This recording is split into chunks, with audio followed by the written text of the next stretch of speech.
Islam Negeri Dato Karama Palu, Fakultas Ekonomi dan Bisnis Islam, Program Studi Ekonomi Syariah semester 1. Nama saya Rangga Dwi Arya Sasetya dengan NIM 2251200089. nama saya Dea Aulia dengan NIM 2251-20118. Perkenalkan, nama saya Muhammad Bintang Adiat dengan NIM 2251-20102. Perkenalkan, kami dari kelompok 13. Tujuan kami membuat video ini untuk memenuhi tugas mata kuliah epistemologi Islam. Materi tentang filantropi dalam arus sejarah dan relevansi terhadap perkembangan ekonomi umat. Dosen pengampu Ibu Fatimah Wali MH. Kami dari Ekonomi Syariah 3 semester 1. Filantropi berasal dari kata fila yang artinya cinta, topos yang artinya manusia. Filantropi merupakan sebuah konsep mengembangkan rasa cinta dan kasih sayang kepada manusia.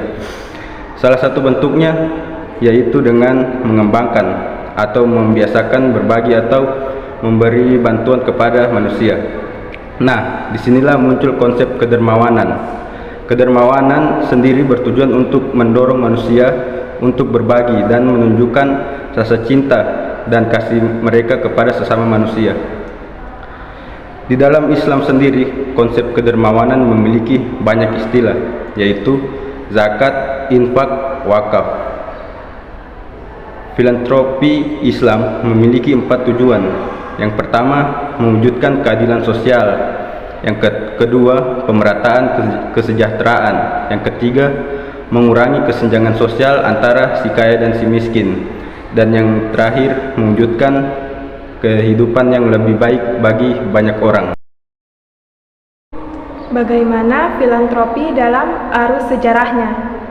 Di dalam Al-Quran, zakat telah disebutkan sebagai ajaran-ajaran nabi-nabi terdahulu. Ketika periode Mekah, Nabi Muhammad SAW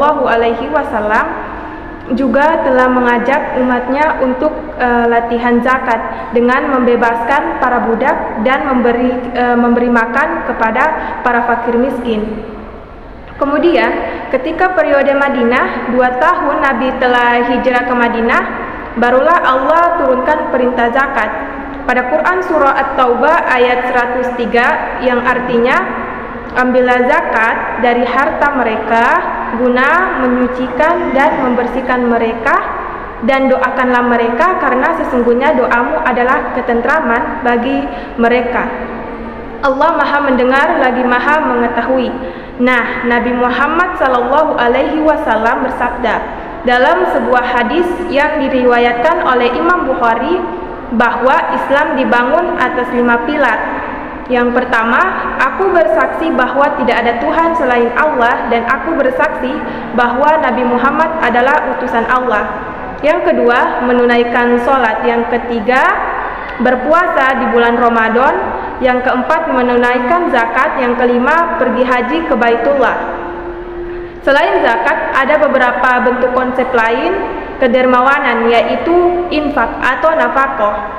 Biasanya merupakan bentuk pelaksanaan, bentuk kewajiban pada anggota keluarga, misalnya karena ada keterikatan kekerabatan, pernikahan, atau kepemilikan. Infak atau nafkah biasa juga disebut sebagai sedekah sunnah. Selanjutnya ada yang disebut sebagai sedekah. Sedekah merupakan lebih umum, di mana ini merupakan pemberian bentuk donasi atau perilaku tindakan sesama manusia yang membutuhkan. Nah, sedekah ada yang wajib, ada juga yang sunnah. Sedekah yang wajib contohnya itu seperti zakat, sedangkan sedekah sunnah contohnya pergi membantu saudara kita yang terkena bencana alam, kebakaran, dan sebagainya. Ada juga yang disebut dengan wakaf.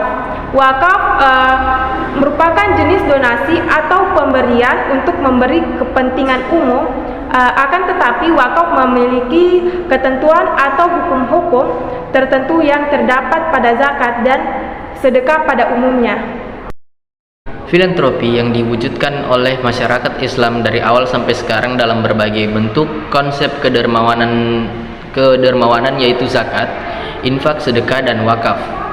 Dalam perkembangan sejarah Islam, Kegiatan filantropi ini dikembangkan dengan berdirinya lembaga-lembaga yang mengelola sumber daya yang berasal dari kegiatan bahkan perintah yang terdapat dalam Al-Quran dan hadis. Khusus dalam ekonomi, lembaga filantropi di beberapa negara muslim sudah mengalami perkembangan yang cukup baik. Contohnya, Indonesia memiliki lembaga filantropi yang memiliki zakat, infak, sedekah, dan dalam kurung Basnas, yaitu Badan Amil Zakat Nasional, merupakan badan resmi dan satu-satunya yang dibentuk oleh pemerintah berdasarkan keputusan Presiden Republik Indonesia nomor 8 tahun 2001 yang menghimpun dan menyalurkan zakat, infak, dan sedekah pada tingkat nasional. Lahirnya undang-undang ini nomor 23 tahun 2011 tentang pengelolaan zakat semakin mengukuhkan peran Basnas sebagai lembaga filantropi yang berwenang melakukan pengelolaan zakat, infak, sedekah secara nasional.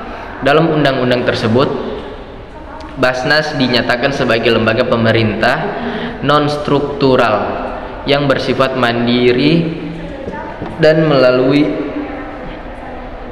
Menteri Agama.